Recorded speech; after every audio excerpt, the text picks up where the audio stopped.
Hello. Hello. Okay, and welcome to the second episode of No Wrong Answers. This Mhm. is Yoon. Hello. I'm Yoon. And so, Yoon, why don't you start us off by introducing yourself? Sure. Hi, I'm Yoon. I go to RISD and I study graphic design. I love cooking. I run every day or every other day Mm-hmm. with this guy. Yeah. Okay, so why don't you walk us through your life's path so far? Sure. Should I start like from when I was born or yeah? Sure, yeah. Sure. So I was born in Korea. Specifically in Bundang. Mm-hmm. I was born and raised in Bundang for about like 4 years. And then we moved to Seoul. And I went to elementary school just like every other Korean kid. Mm-hmm. And we had a chance to go to the States Mm-hmm. when I was 8. Mm-hmm. So we went to Seattle when Mm-hmm. I was 8 and we lived there for a year. Mm-hmm. And yeah, from then just a normal kid Mm-hmm. from middle school, high school. Mm-hmm. And then here I am. Okay. So then what is your warmest childhood memory? I think when I was in Seattle Mm-hmm. with my parents. Mm-hmm. My parents both works, Mm-hmm. so I didn't have a lot of time to spend with them when I was in Korea. Mm-hmm. But in Seattle, my mom and dad were always with me, Mm-hmm. Going to places Mm-hmm. and spending time with me. So it was great. And what's the thing about Seattle that you miss? Well, the weather. The weather. I love snowy Seattle. Mm-hmm. And uh, actually, the Twilight, the movie Twilight, right? Yeah. The Twilight was filmed in Seattle. Mm. So the woods and the nice setting you see in the Twilight movie, Mm-hmm. it's all Seattle. And Yeah. we actually had a chance to go to the set Mhm. of Twilight. Actually, I'm not sure if it's like the real life set of Twilight, Mhm. but I think it was like the place Mhm. where they shot the Mm. scenes. That's Yeah. very interesting.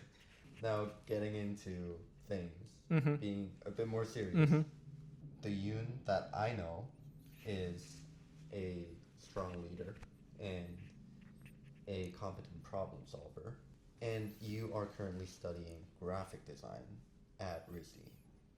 Could you tell us how you ended up studying art and design? So, as a normal Korean kid, Mm-hmm. like we had to go to this place after school tutoring called Hagwon. Once, Yeah. So I had to go to math Hagwon, English, science, and like I even had to go to piano. Yeah.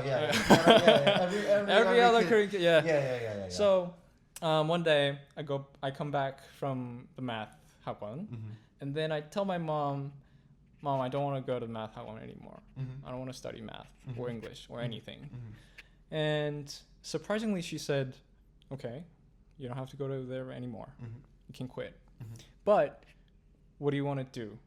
Right? She was Mhm. like, what do you want to do then? Mm-hmm. So I had to come up with an answer, Yeah. like at the spot. Mm-hmm. So I told my mom, I want to be a designer. Mm-hmm. And she was like, a designer? What do you mean a designer? I think back then, I loved Johnny Ive from Apple. And like 2011, 2010 was like the years of iPhone. Yeah. Yeah. And I was in love with like the releases of iPhones and like generally the design of Mhm. like the aesthetics of iPhones. Mhm. So I think because of that, I told my mom, I want to be a designer. Mhm. And she said, okay, Mhm. we'll stop doing math and English and everything, and Mhm. okay, let's do design. Mhm. And she told me, okay, if you want to be a designer, why don't you learn how to draw? Mhm. And that was the day that I started pursuing art. Okay. Yeah. So, out of the many arts Mm-hmm. that exist out there, Mhm. how did you decide to pursue graphic design? That's actually a good question. So I always knew or thought that I wanted to be a designer. And at some point, I think it was like 18, 19. At some point, I thought maybe I want to be a fashion designer. And I was like drawing models and like drawing clothes. Really? Yeah. And then, like out of blue, I think it was COVID years. Yeah. Like 2020. Yeah. 2021. Yeah. I started this clothing brand out of nowhere. Okay. And I was like, why don't I make a clothing brand that, you know, have good fabric and good structure, like good design, so everybody could like it and buy it. Pretty immature as a 19-year-old to think and like just start a business out of blue. Why not? Why not? Yeah, well, so that's how I started a fashion business, a clothing brand business. And while I was doing that clothing brand, I actually realized that I wasn't spending time drawing the pattern of a cloth. I was spending much more time drawing the graphics that goes on top of the clothes. So I thought, okay, I don't think I'm like passionate about making clothes. I think I'm passionate about like visual graphics that goes on clothes. So I thought, okay, maybe graphic design is a choice. So that's why I've decided to study graphic design. Right. Yeah. Oh, that's interesting. And now, as we are at the brink of actually trying to decide a career, you've been telling me that you are trying to pursue UI UX and specifically UI UX within the sphere of AI as your career. Could you tell us how you've sort of narrowed your scope down from the broader stream of graphic design to UI UX? Yeah, sure. So I think the reason I chose UI UX is because I thought UI UX was more, not that graphic design is not, I thought UI UX was more towards on problem solving rather than, you know, making it pretty. Not that graphic design isn't for problem solving. Yeah.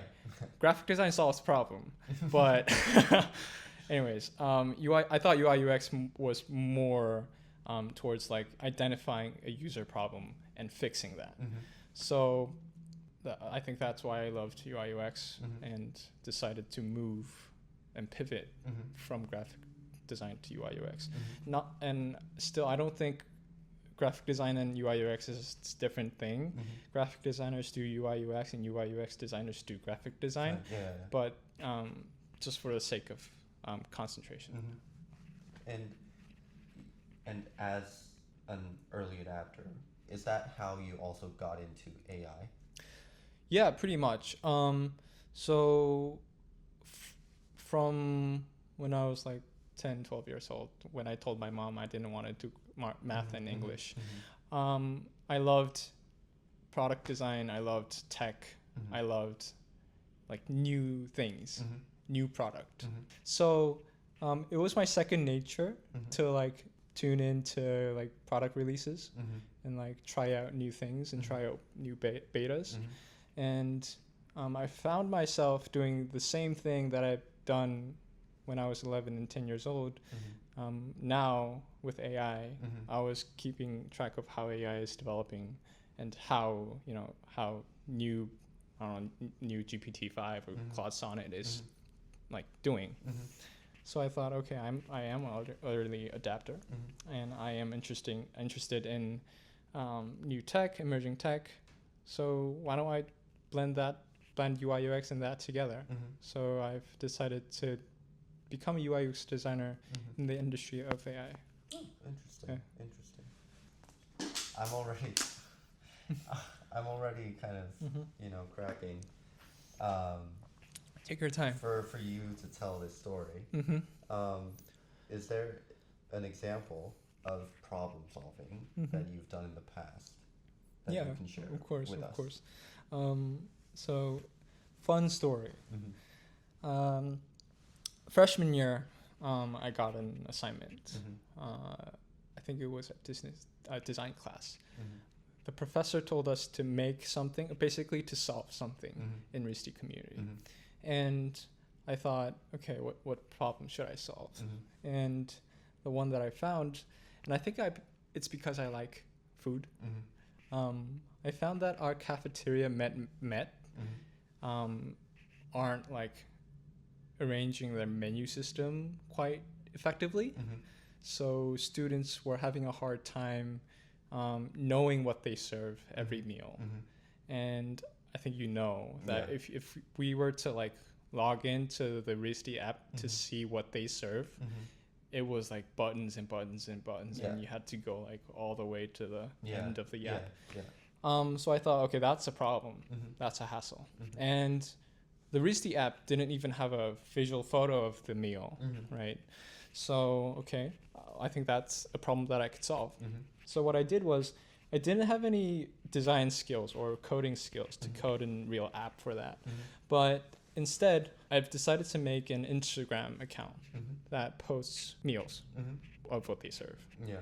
What I did was every morning, Mm-hmm. I wake up at 5 a.m. Mm-hmm. and go to the Met. Mm-hmm. And they serve breakfast from 6 a.m. Mm-hmm. So I wait for the workers to bring out the food. Mm-hmm. And as they bring out the food, I take the photos of the food and then I post them on Instagram. Well, actually, I write down the nutrition facts, Yeah. like what the menus are. Oh my God. And then I post them on Instagram, do the same thing for dinner and lunch. The hard part was the workers don't bring out the food until they are ready to serve. Mm-hmm. So let's say the lunch is ready at 11 Mm-hmm. and they start serving at 11. Mm-hmm. So you can't get access to the food to Mhm. take photos Yeah. before 11. Yeah. So I had to go there 11 sharp Mm-hmm. and go there and take photos and organize them, write down Mhm. nutrition facts, Mm-hmm. and upload them within 5 minutes to for everyone to see what the menu is for the meal. I mean for the day. Mm-hmm. So it was hard. That's a lot of dedication and hard work. Yeah. I came across the Met Menus Instagram account when I was still in the army. It popped up on my suggested follows. Yeah. And I thought, why hasn't anyone done this before? Yeah. And I didn't expect Mhm. that I would be talking to the guy Mm-hmm. who made it like a couple years later. Yeah, It's, yeah. It's incredible. Well, I think it was especially helpful for the students Yeah. because the Risti app shows what they serve on entrees. Mm-hmm. But for our school, we have Yeah. this salad bar Mm-hmm. that changes every meal and every day that they don't show on the app. So Mhm. I think that was helpful for Mhm. the students to Yeah, look at yeah. because the vegan menu was really important for them. Yeah, yeah. And at some point, they asked for an ice cream selection to Yeah, be yeah, posted. So Yeah, the ice Yeah. cream selection is also very yeah, important at the so Met. yeah, that was fun. Yeah, okay. Now, I guess it's time for us to pivot Mm-hmm. to our next segment in Mhm. the interview. If you've had any challenge or hardship that you faced in the past, would you share that with us? Yeah, and life in general, right? Yeah. Yeah. So, yeah. A big one was when I was like 18, Mm-hmm. 17, Mm-hmm. 18, I think. I found out I had a chronic disease Mm-hmm. called CKD, Mm-hmm. which is chronic kidney disease, Mm-hmm. and specifically it was called FSGS. Mm-hmm. So CKD FSGS. Mm-hmm. Basically, your kidney is malfunctioning. Mhm. It's not working right. Mm-hmm. I found out my kidney isn't working well at 18. Mm-hmm. And from then, I carry this disease Mm-hmm. till this day. Right. So, how has it been trying to, go through that illness? Obviously, it was hard Mm-hmm. because unlike other diseases, kidney disease is different in a way you can't find out until it's too late. Right. So, like, let's say you get a cut on Mhm. your finger, Mm-hmm. like it bleeds, you know right away. Mm-hmm. But funny enough, kidney doesn't have a pain. Pain receptor. Yeah, Or something like that. yeah. So you don't feel pain in your kidney. So even if your kidney goes bad, Mm-hmm. you can't feel it. I didn't know that. Yeah. So, so that's why when you find your kidney is like wrong, it's too late because you can't feel it going wrong, Right. right? So, when I found out my kidney isn't working right, it was basically a bit late to like fix Right. Yeah. the thing. Yeah. So, I had to go on a strict diet. Mm-hmm. Kidney doesn't like protein and salt. Right. So I had to cut down sodium and Mhm. protein. I even had to stop working out. I loved basketball, Mhm. but apparently working out affects your kidney to go bad. Yeah. So that three things: no protein, Mm-hmm. no sodium, no Mhm. workout. Mm-hmm. So what that does to you is you can't go out with your friends and eat. Mm-hmm. So you naturally eat alone. Mm-hmm. You can't go to places like after school with your Mhm. friends. Mm-hmm. And like us Koreans, we go to PCbangs and like Oh, go yeah. eat Yeah. ramen Yeah. and stuff. Yeah. You can't do that, Yeah. right? Yeah. So you can't go out and eat with your friends. You can't even go out and play basketball with your friends because you can't Right. work out. Right. So basically, you're like isolated. You can't do anything. Mm-hmm. The doctor tells you to like basically not move. I was told to just like lie down on bed for a whole day, like do nothing. Really. Yeah. So it was hard, obviously.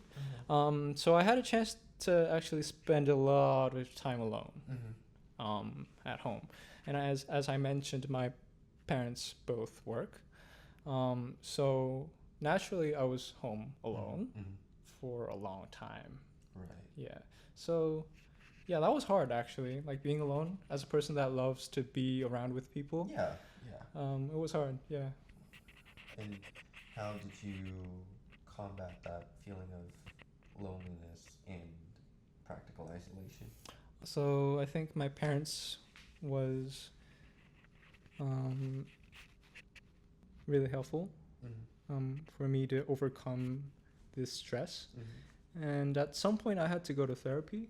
Right. Yeah, and I think the therapy helped a lot. Mm-hmm. Hmm. Mm-hmm. So after I think like a few months of session with therapists, I realized that despite I don't have any, I can't go out drinking or I can't go out like eating a lot of meat Mm-hmm. and like ramen and Mhm, stuff, mhm, and I can't even go out and play basketball. mhm, I still have this, I'm still young, mhm, I have 2 legs and I have 2 arms. I can walk. mhm, I have 10 fingers. I can pick up things.